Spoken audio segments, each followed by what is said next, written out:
Welcome to the Scottish Property Podcast. This is a show where we aim to educate, inspire and entertain through real life stories and interviews from people in the Scottish property community. As always, thanks for listening and give us a follow on social media and subscribe to our YouTube channel. Remember to join us at our monthly networking events on the first Wednesday of every month. Tickets are available on our website. So without further ado, we'll just cut straight into this week's podcast. Okay, welcome to a special episode of the Scottish Property Podcast and a happy new year, everybody. We've got a full disclosure here, guys. We're not actually recording this or putting this out on New Year's Day, but if you are listening on New Year's Day, then a happy new year to you. Hope all goes well for 2024. For full transparency, we're actually recording this on the 18th of December. We, believe it or not, we do have a life outside property. So we're probably not sitting down to our steak pies on New Year's Day talking about property, Stephen. So Yeah, we would love to be doing that, but unfortunately we're doing this on Zoom a couple of weeks in advance. The whole purpose of this is, and we've got all our networking hosts on the call here, guys. Just give us a wave, a virtual wave. So we've got all the guys who form part of the networking events team around the country. We've managed to get them all on Zoom here for you guys today. And we're going to do a wee special wrap up of 2023 and some predictions. We're going to put in some predictions for how we see the market going in 2024. So listen in for them. And it's really not about us today, Stephen. It's about, these guys on here because they've done a fantastic job as part of the Scottish Property Podcast team, putting on the monthly networking events. And I just think they're hugely valuable for people, Yeah, absolutely. It'd be good to get people's opinions from the cities that they operate in as well. So the guys that are listening, there's always that question of where's the best hotspots to invest in, and we're going to get an insight into all the cities from across Scotland. So going from north to south then, shall we? We've got Chris Minchin and Trish Crooks up in Aberdeen. Give us a wave. Hello. We've got Kessar and Neil, Kessar Salimi and Neil Dimmick in Dundee. Great stuff. And we've got Paul Doherty, who runs our Edinburgh event as well. And myself and Jill, obviously Glasgow, Jill and Green. Great stuff. So obviously, if you don't follow these guys on social media, give them a follow already. Like I say, they're all either property professionals or investors themselves, and there's a huge amount of value to be gained from the stuff that they put out on social media and the stuff that they present at the networking events as well. So let's kick it off, guys. Looking back on 2023, I've pulled out a few stats here. It has been let's say an eventful year, right? Because we don't want to say challenging and negative, it's all these negative words, because there's a lot of people still doing a lot of good things in property. And some of you guys on this call here as well, very active. But, looking at things on the kind of macroeconomy level, which have obviously been presenting as challenges to us as property investors, January 2023, the Bank of England base rate was at 3.5%. And they increased that throughout the year. We're now sitting at 5.25%, I believe it is. And, inflation figures as well. Some of you have been keeping a track of that. CPI readings were probably up at around about the 10%, probably at the start of the year. And now we're down at around about the 4%. So things definitely improving there. Which obviously affects the bank's decision on the interest rates and then filters through into mortgage rates, which will ultimately affect us as well. So, those things have been presenting a bit of difficulty. But what I want to do is, rather than kind of dwell on that, I want to get a bit of uplift and inspiration from the team here and go around everybody and, talk about your highlights of 2023.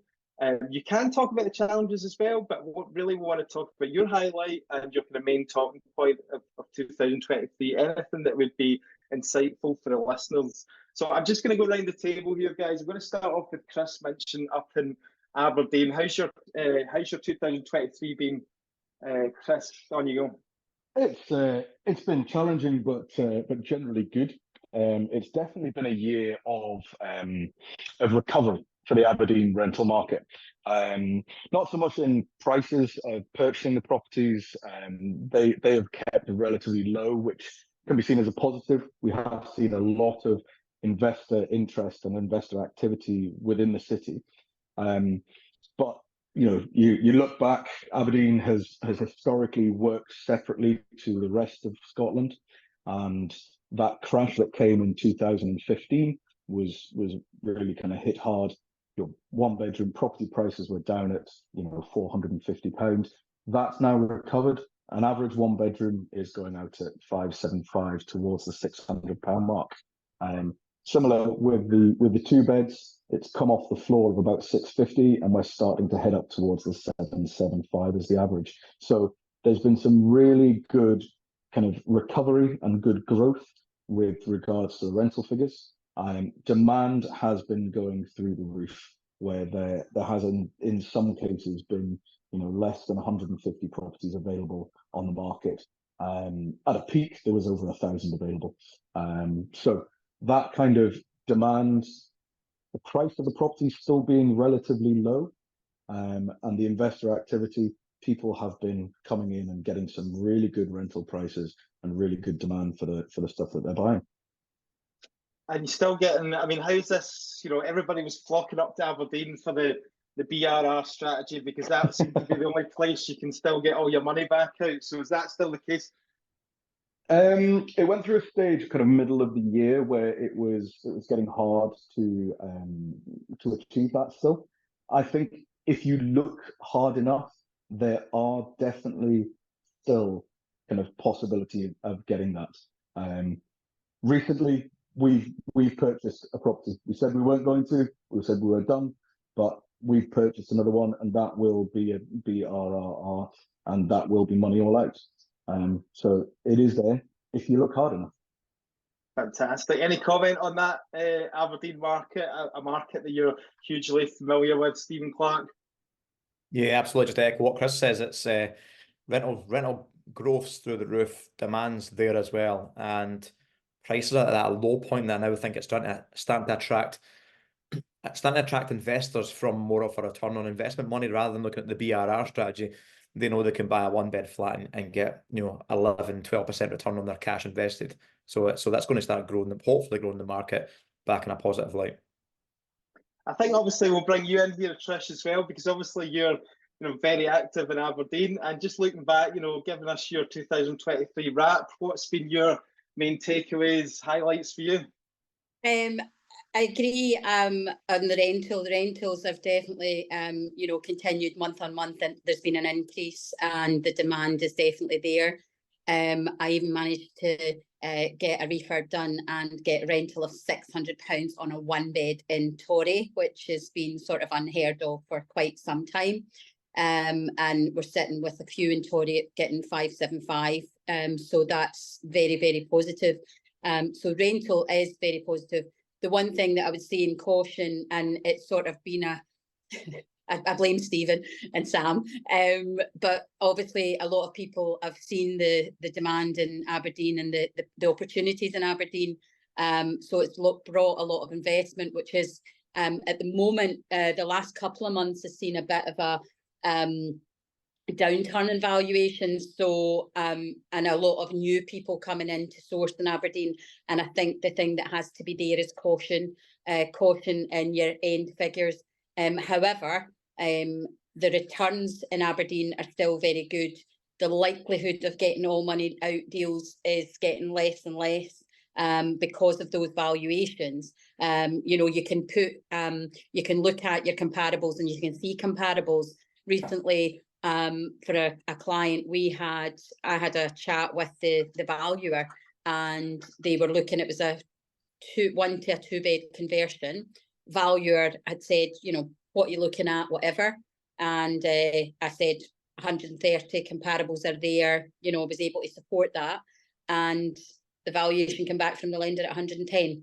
So you have to be very cautious of that and sort of know that those are things that are going around and that are happening. But certainly your returns on your investment and your percentages are still very, very good. So it's still a good market to be buying in, and I myself will be buying in Aberdeen this year. But again, it's possibly looking at different exits. So not necessarily just your standard vanilla buy-to-lets, but maybe looking at some of the HMOs. Obviously, I worked with Stephen very closely on Spittal this year. And not the 7 weeks that we were going to do it in, but took a wee bit longer. I was going to say, was that would be your proudest moment, apart from perfecting your Brussels sprouts? But on a personal level, or not personal, but personal to your business. Obviously, you're the go-to refurb expert in Aberdeen. You know, on that front, you know, would that have been your kind of biggest job this year, doing that Stephen's HMO? Yes, I mean, you know, at the end of the day, we did what, one 3-bed and 6 4-beds, and then threw in a 1-bed at the end of it in a 6-month period, whilst running multiple other projects at the same time. So to say I was a bit frazzled is a bit of an understatement. So it's nice to be sort of ending the year with much fewer projects and much more manageable. And actually, I've had 3 weekends in a row off that I've actually been away. So that's been sort of unheard of this year. So yeah, happy at that. That's probably my highlight of the year, actually getting 3 weekends off in the trot. That's because Stephen Clark stopped buying for a couple of months, but you'll be back again, won't you? Yeah, but we go again. You know, there's lots of positives in Aberdeen market. Oil recovery starting to be seen with people coming in, so there's new inward investment in terms of sustainables and stuff like that.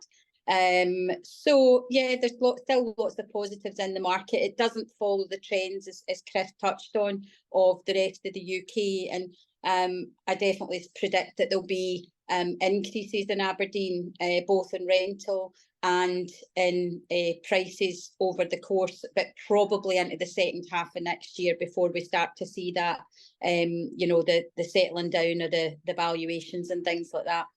Great stuff. Thanks, Trish. Moving on to Dundee, guys. So Kessar and Neil. Kessar, I don't know if you want to touch a wee bit on the kind of mortgage side, and then we'll get Neil to talk about the Dundee at more kind of local level. Would that make sense, Kessar? Yeah, I think so. Yeah, it's definitely been a challenging year, sort of mortgage-wise. Kind of the beginning of the year that we had kind of the tail end of the mini budget with Liz Truss, so that kind of went on until kind of about March time when it kind of recovered, and then we had interest rate hikes again kind of in the summer. So it's definitely been a challenging year for property investors from that point of view. Because it's been a really busy year for us overall. We've been kind of working on some multi-million-pound deals as well, but at the same time, a lot of the kind of more casual investors, they've not been investing as much because a lot of people are sitting on their hands waiting to see what happens with the market. So it's definitely been interesting.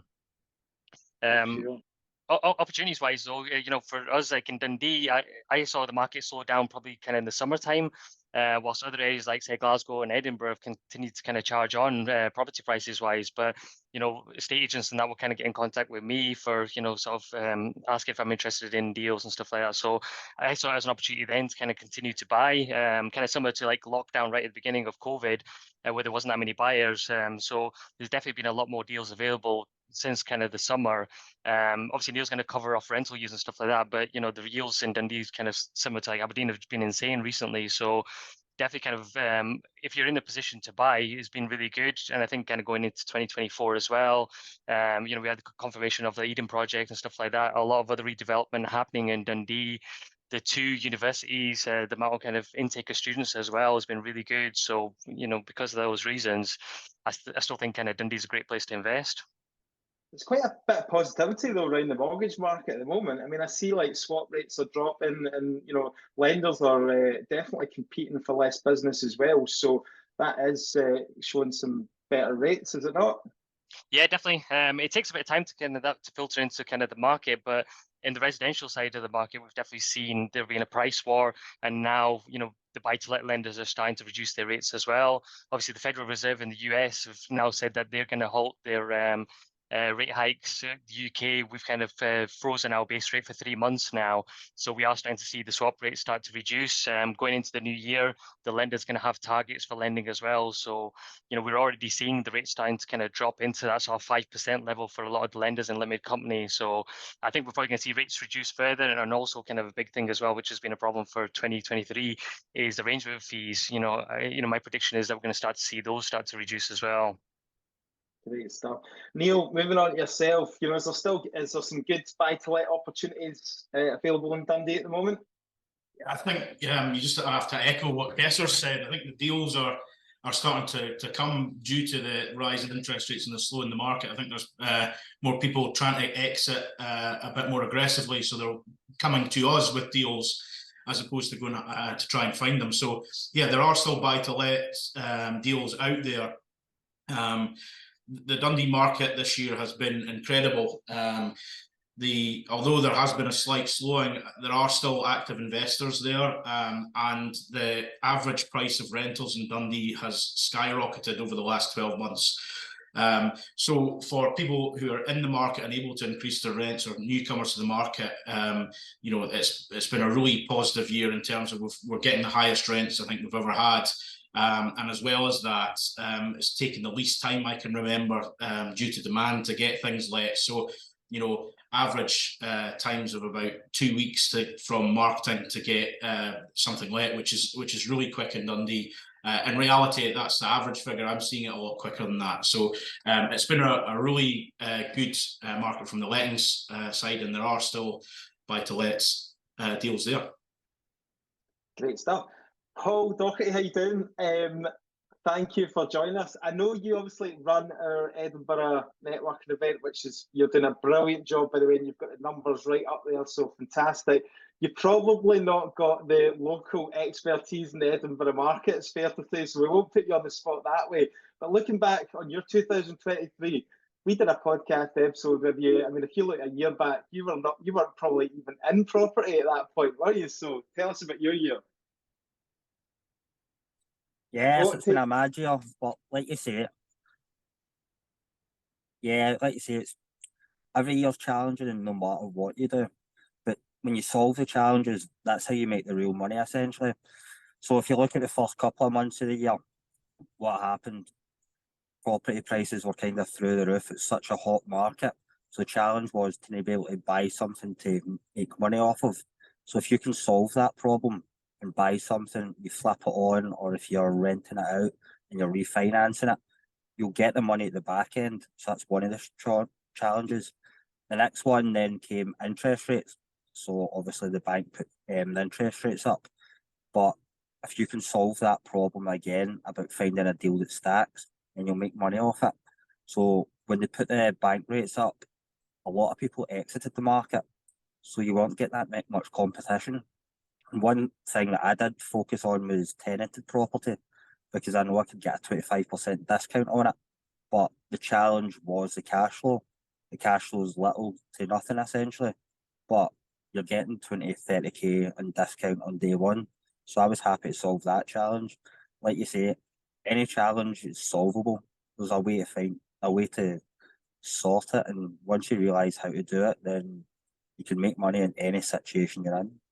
So yeah, I think that's a really good point, Stephen. You might want to add to this as well, but I am guilty of this myself. I kind of react to certain news stories and stuff like that. Whether it was the global pandemic of COVID, or the war in Ukraine or something like that. Quite often, it's a mindset thing can take me over and kind of stall me in my own personal goals and investing. I don't really. You can't be a property investor and wait on stuff happening to the market. You have to be actively, like what Paul's touching on, making money in any market, whether it's going up, down. Because I think we spoke about it a lot of time last year. People were sitting on the fence going, "Oh, we can't find deals. We're going to closing dates." Now, when the interest rates go up, it's like, "Oh no, now it's the interest rates. We'll blame it on that." So you could sit tight and kind of paralyze yourself at all. But if you look at it from the longevity property or what your exit, your in and out is going to be, you can make money in any market. It's trying to remove that emotion as well. It's easy to get quite kind of like emotional about it and go with your gut feelings and that. But if you stick to the system and you look back at the data over the last 40 years, you know that those property prices will eventually go up over the long term anyway. And, if you're in buy-to-let, you're certainly not in it to get rich quick overnight anyway. So it is about taking that approach. Really good points there, Paul. Thank you. Jill, looking back on your year. Yeah, it's been an interesting year. I think with our modest buy-to-let portfolio, the majority of like the ones that me and Darren own are Ayrshire, kind of to the outskirts of Glasgow. Felt very different markets, but one of the kind of positive things I've seen in Ayrshire with the lack of stock, what's happened is I've seen rent like values rise, probably like I would say like for the first time since like COVID. I've not up to COVID from when we bought our first one in 2017. Like the rents, like the market rent hadn't really risen that much. So that was quite useful for us because randomly we've had quite a wee bit of turnover in our existing portfolio, which actually has been really good in some ways. It's been a bit of a pain in the neck because I've been trying to manage other refurbs at the same time that I've had some work to do in the existing stock. So, but it's kind of ended up kind of evening out the rise in interest rates where we've had some refinances going on. We've spent quite a wee bit of time flipping property, which actually I've found still works. Speaking to a local surveyor down here in Ayrshire, they were saying, and it seems to resonate when I'm speaking to other people in this area, like the kind of stock that kind of sits kind of under the 200 grand mark in value if you're flipping is still moving because there's still a market there for first time buyers, and the kind of average person, which really works. But the middle ground kind of up to the kind of 400-500 grand seems to be where there's maybe a bit of it's taking a bit longer to sell. I still think there's opportunity. I know what you were saying, Paul, there's still opportunity in that kind of market. My biggest thing in 2023 was at the kind of in 2022 we kind of started getting into commercial property, and the thing probably, if I'm looking back and thinking what I'm most proud of, is our CMO building. I'm sitting in it just now. I kind of feel like I'm just hot desking now because in 2023 we completely filled 14 units. We refinanced it. It's cash flowing well. There's more stuff we can do, and we've got another CMO in refurb just now. So I think for me, it's kind of looking at all the different opportunities. Still think there's opportunity in buy-to-lets, flipping, different strategies like SA as well. I'm very much involved in, but I really like the space where it's taking a building or a unit and splitting it up and having multiple income streams. And I think it just helps diversify portfolios once you've kind of maybe got started. Yeah, that's why I love doing the Glasgow networking event with you as well, Jill, because although a lot of, we talk about the buy-to-let portfolio and all that being a foundation to property, a lot of the time there is so many other strategies there, pretty much which you've pursued most of them. So again, guys, if you listen to this, there are lots of other things to do in property apart from buy-to-let, and that's why it's so useful. Get along to the networking events that all these guys run, because we bring in lots of different people from lots of different sectors. Like a big talking point that the last few months was obviously the holiday let market, and there's been guests and speakers come in talking about that. So it's good really to keep yourself on top of all that good stuff. So that was great, guys. It was a really good ramp up 2023. There are loads of good things happening. So let's move on to 2024 and goals. Like personally, what are your goals in your business and your investing and stuff like that, or just anything, even in lifestyle? Like, can anyone share? Start with Chris, please. Right. Business goals. So this year, if we're talking about 2024. Yeah, 2024. We will hopefully reach within the first quarter 1,000 properties under management, which is quite a big goal for us. So the growth over the last number of years has been really, really strong. So reaching that magical figure, there's nothing other than vanity behind that.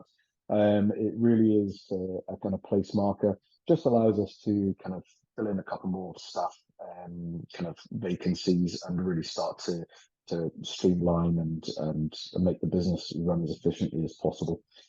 So that's the goal for the business. Property investing wise, last year we pretty much consolidated a bunch of properties that were in personal names of the directors and getting those into the company just to be a bit more tax efficient.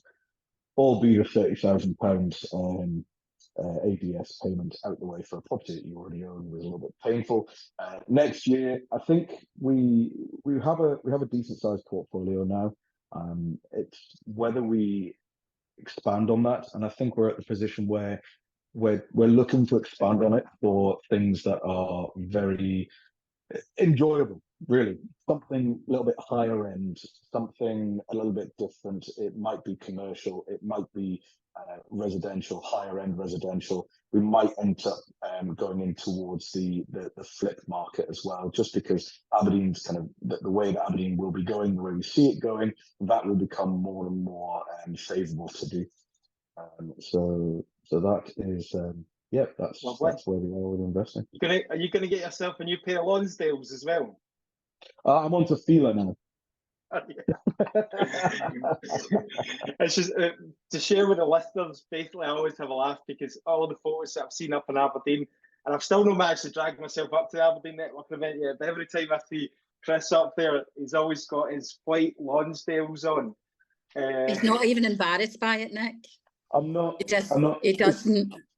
£20 for a pair of shoes, and it doesn't matter if they get destroyed when you're out working. Which is brilliant, because you know what? That sets the tone for the events, because we want to make people feel comfortable. So it's not about turning up at these events, you know, and it's like you're surrounded by all these like shirt and tie suits, you know, getting intimidated and all that. You know, you turn up, you look at Chris, and then, you know, you feel comfortable. I know, I'm the most comfortable in that room. I got my hoodie on, maybe chinos. Like, sometimes I don't even have my shoes on. Just wandering around. It's been laughing. We're actually matching today.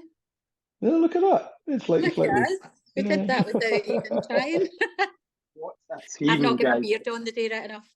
What a team. Trish, you know, your goals for 2024, you're smashing it out of the park with these refurbs. Like, what's your plan?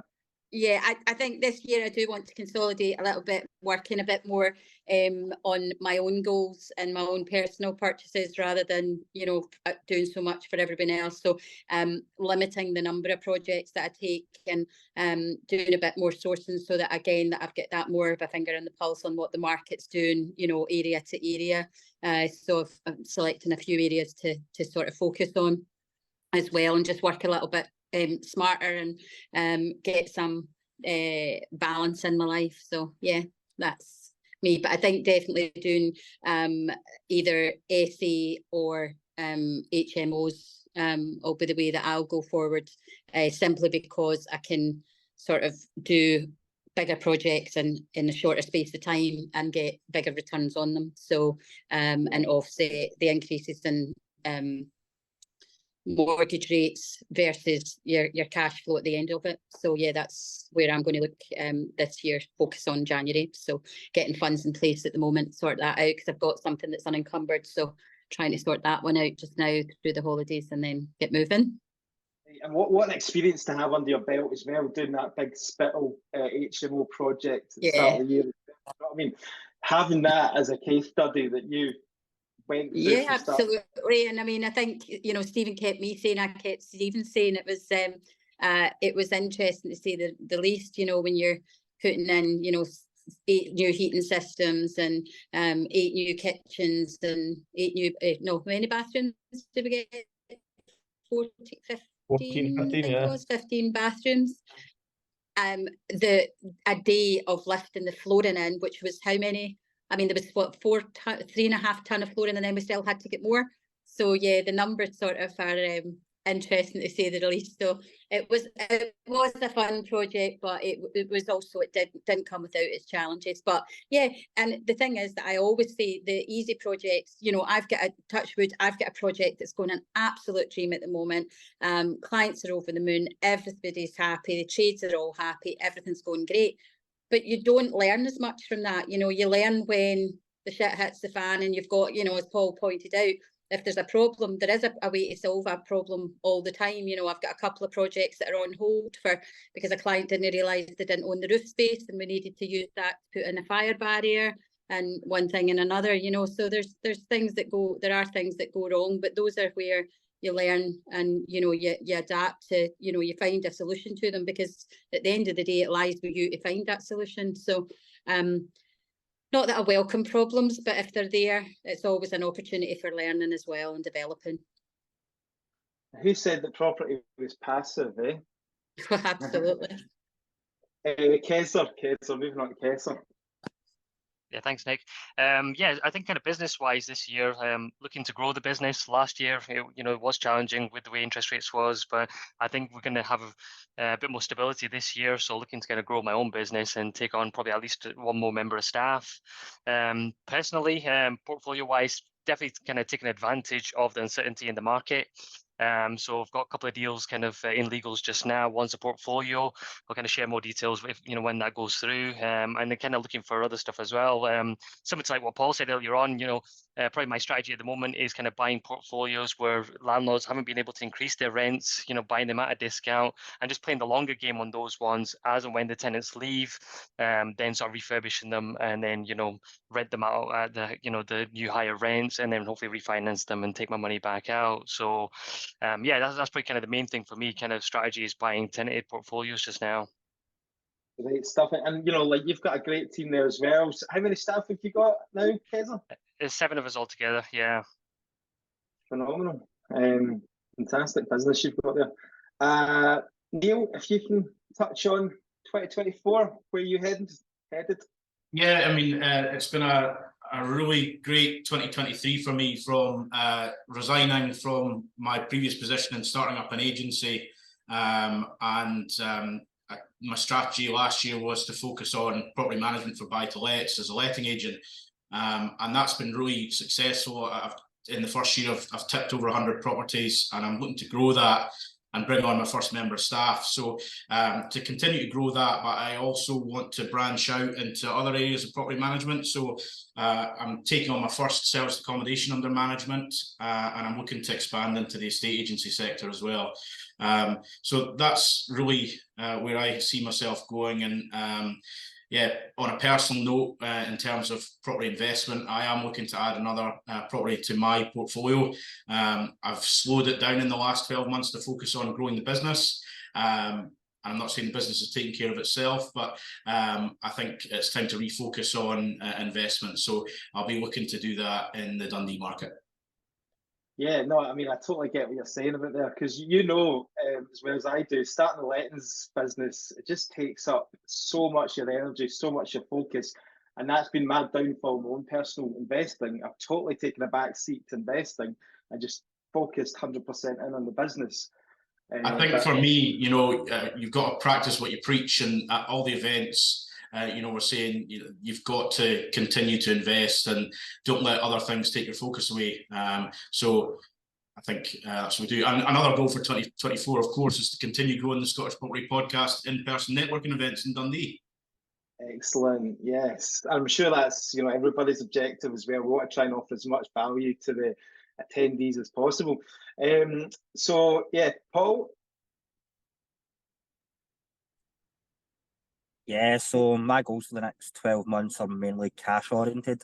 So I'm targeting myself to bring in net profit about 400-500k through sourcing, refurbs, and probably mainly assisted sales rather than flips, but I'll take a flip on if the numbers stack on it. I'd like to try and go all in and stuff. So this year I went all in and buying for myself. So next year I'll probably just go in, try and get money back in. So in 12 months' time I can go buy again for myself. Maybe add 1 or 2 next year for myself, but probably just focus on in cash. More personal one, I want the Edinburgh event to be selling the most tickets out all the events. So I'm pretty competitive. You're not going to get any accent like that. Anyway, coming through from the West Coast, mate, like they're going to chase you out Edinburgh. Nah, kidding on. We 45 last week, didn't we? It's probably the most it's ever been there. No, it's brilliant. That's what I said right at the start. You're doing a great job. You just need to get practice that posher accent through Edinburgh, don't you? Cheeky. No, I think you're stealing some of our Glasgow folk. By the way, I need to chin you about that. I'm actually not. They're actually, the way you'll see it is they're coming through there for me in Edinburgh, and they'll go maybe 2 or 3 times, and then you'll get them. because they can't be bothered all the way through every month. Good stuff. You've got cakes, you've got cupcakes at yours. That's what's doing it. That was next excuses coming in already there. So. Anyway, Paul, that's We just big solve goals. problems, Nick. Big goals, Paul. 400 to 500k. Go big or go home. That's what I'm hearing from you. So, aye, excellent. Jill. Okay, 2024 for me and Darren, property-wise, we have got an apart hotel in conveyancing right now, so that is going to take up a lot of our time and effort next year, going through all of that. Really excited about that project. I've got a CMO in refurb planning / like all that kind of lovely stuff right now. So my plan there would be to get that refurbed and filled. And we'll still continue to do flips. Would be open to other stuff, but I think that'll probably keep us busy. Kind of over on the more active side, because I think over the last few years it's something me and Darren have been really focused on. He's got his coaching business. We do stuff obviously in the property space, so I'll be doing more and kind of helping people getting into property space, but also one thing I'm really excited about is the SA management side. It's not completely new to me, given we've had our holiday lets for a wee while now, but I've gone into partnership with an existing SA management company focused in Ayrshire, Coody. So just came from a meeting there that looking at how we're going to grow and build that business. So I'm really excited about that. In 2024, I really kind of resonate with the fact that it's good to have both the active and the more passive side. It's never passive, is it? But I think it's good to have those two arms. Great stuff. Okay, guys, so that's brilliant to hear everybody's goals. We will do, Stephen, you and me will need to do some separate episode on this, because I feel like we're going to have to set some goals. I think we should end on predictions from the guys of what they think the house prices are going to do in 2024. Where do you think the market's going to be? Because that's the most common question that gets asked, isn't it? Yeah, exactly. So people want to know. I mean, again, see if we look at this, and I think most of you'll agree that it shouldn't really matter, all these predictions and headlines and all the rest of it. If you have an objective to get the property and you have a goal to get a certain amount of, whether it be cash flow coming in or some security for your long-term financial wealth, then these current conditions shouldn't really matter. It's good to be aware, definitely, but you should be looking at certainly buy to let property as a 20-year plan. Do you know what I mean? In my opinion. I'm sorry, I'm not preaching here. I'm just saying in my opinion. Right, I'm going to read you out a wee article here, and this is from the Zoopla latest house price index that came out in November. And this is just to bring it into some sort of context, guys, of how the market is developing. So what was quite interesting was, and again, you can get bogged down with all this data and all these news articles, because there's lots of different data getting taken from all different sources. So you've got the land registry data, the ONS, that's recorded house price sales. You've then got Rightmove data, Zoopla data. You've got all the mortgage lenders, Halifax, Nationwide coming out with all their stuff as well. So it's easy to get all mixed up here, but I picked out Zoopla here because they take registered prices on the land registry, and they also take their listings as well, and they combine it all together. So I think it's a pretty good reflection. So UK house prices fell 1.2% over, that's UK. So again, we're talking about average and generals over the whole country. That was over the last 12 months, okay? But then they go on to say Scotland are the least impacted, with the average house price now plus 1.9%, plus 1% higher than a year ago. And that's kind of been the kind of general trend in Scotland. Things have been definitely getting propped up compared to the rest of the UK. And looking at the UK as a whole, if you look down in the south, London and the southeast, these higher value homes, higher value properties are definitely being hit harder, and they're suffering falls definitely, which is then kind of dragging down the averages. But if we look at our specific locations, Scotland and individual cities, I don't know if you guys would agree, but if you're going to buy to let properties, you know, under 100 grand, then there's still plenty of competition there. Do you know what I mean? And because we're competing with first-time buyers as well, and that first-time buyer market is still cheaper for them, even with higher interest rates, to go and purchase a property than to rent. Is anybody disagreeing with that? Or are you pretty much cool? All good. So that's the kind of way we're at. Things are still getting propped up in Scotland and still quite competitive. We're not seeing any, basically to sum up, we're not seeing any big crash or anything like that. We're definitely seeing a tailing off of the market and a slowdown in terms of you know, buyer demand and stuff like that. Another thing that I wanted to bring you as well is the predictions for 2024 from some of the kind of lenders, mortgage lenders. So nationwide, they're estimating that property prices will decline 2%, while the Halifax projects that they will drop by between 2% and 4% in 2024. So the question to the panel is, give me a figure. Where do you think property prices are going in 2024? Again, guys, this is just for a bit of fun. We're not trying to say that any of us are experts in predicting economics and what's going to happen in the macro economy or anything like that. So Chris, start us off. Where do you see property prices going? Right. Okay. So I think Scotland will register a small decline, 1-2%. I think Aberdeen will post an increase between 2 and 4%. However, that will only be seen in the last half of the year. I think the first half of the year will be a recovery as demand starts picking up within the oil industry, and I think the increase in prices will come later on in the year. Brilliant news. It's time for me to get up to Aberdeen. Chris says that property prices are going to go up eventually, so that's it. I'm not a surveyor. Listen to your surveyor, but that's my gut. Good stuff. Trish, what do you think?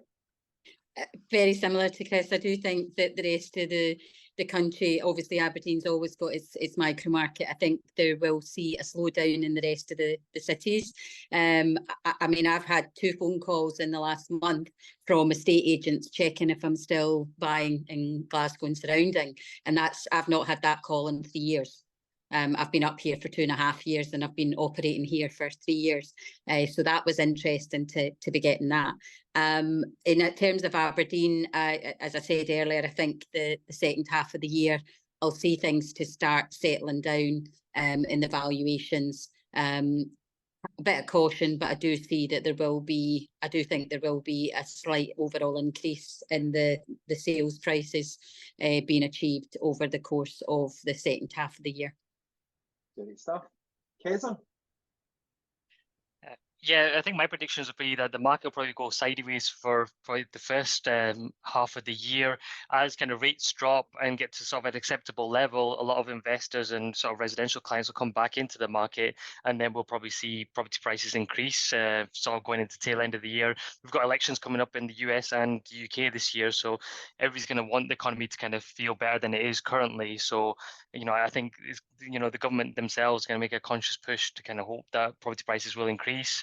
In sort of true terms, though, you know, even you mentioned like last year, it went up by 1%, but if you factor in inflation, so technically they've actually kind of dropped in real terms, really. So even kind of going sideways this year, you know, in true terms, you know, technically they're kind of dropping. So yeah, but that's my predictions anyway. Point for the listeners, actually factoring in inflation, which we quite often forget about in this sort of data, isn't it? You know, if you actually look in real terms, yeah, absolutely, yeah. So, what order am I going in again? Neil.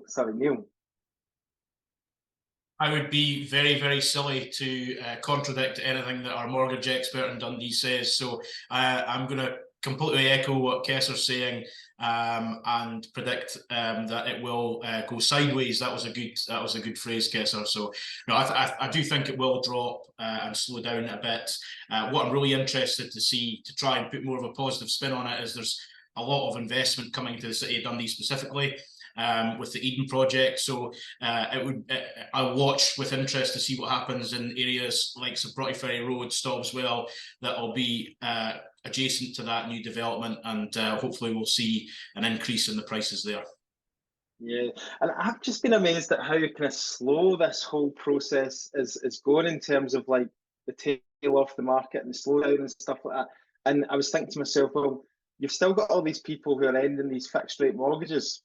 I am in that camp, right? So like I think in April 2024, I'm really looking forward to coming off that fixed rate 1.6% on my own home.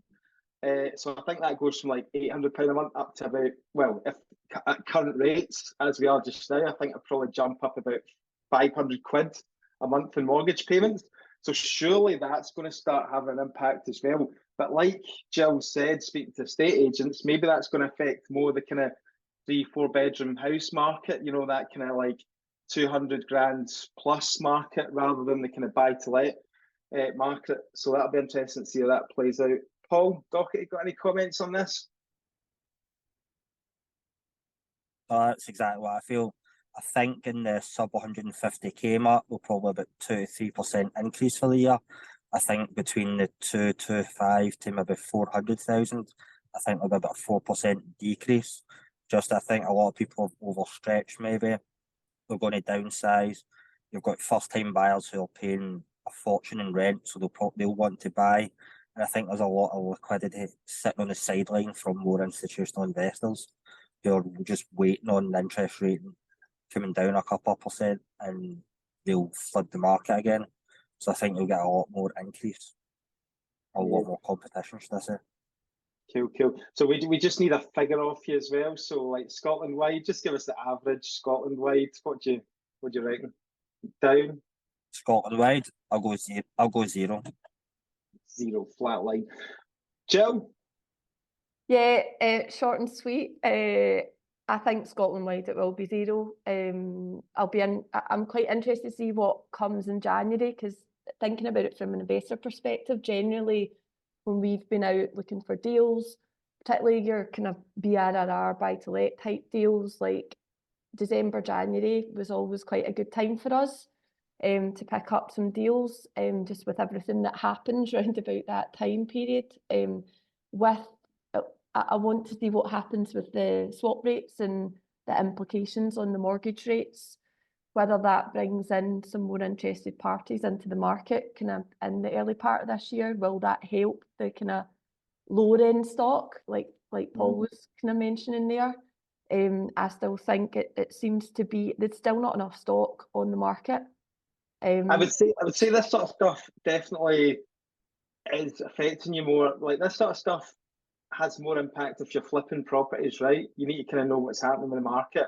Whereas like buy to let, long-term investment, it's not really that much of an issue, is it?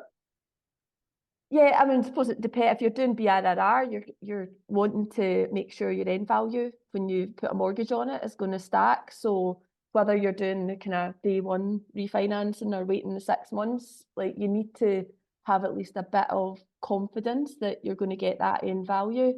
So I think it's important for that side of things. But yeah, with flipping, like I generally kind of look out, like as far as I can see, like if I'm flipping a property, like am I confident enough on that end value to make the purchase at the price that it works today? But yeah, I mean, looking at Ayrshire, like thinking back like 2017, 2018, 2019, I didn't really see much movement on the value of property, even in some areas of Glasgow, like the cottage flat in Kings Park that I've got, like didn't really see any movement in value there during that time, whereas the last few years, like it's just been mental. So actually a bit of correction isn't a bad thing. Yeah, and so many variables to this sort of stuff as well. So like we've got cash buyers like out in Saudi Arabia and all that, and they're buying like the 60k properties, and as long as it's a 10% yield, then they're happy, box ticked. Do you know what I mean? Whereas like other people are wanting as much money out as possible, and they're refinancing and all the rest of it. So many different variables. Speak to your property expert or go on one of Stephen Clark's training courses. So right, let's wrap it up, guys. And the takeaways for me from that first part about rent rises Obviously, like rents absolutely rocking over Scotland the last year, despite the Scottish government imposing a rent cap, which is very kind of ironic, isn't it? You know, so we've talked about this loads of times in the podcast. You know, rents just going crazy, and this will be interesting. Just to end, if you are a buy-to-let investor or a landlord, come the 1st of April 2024, the rent cap will come to an end, and there is going to be no restrictions on the rents that you can obviously impose on your tenants. However, the tenant has the power to argue the case if they think it's too much, and they can apply to the rent officer.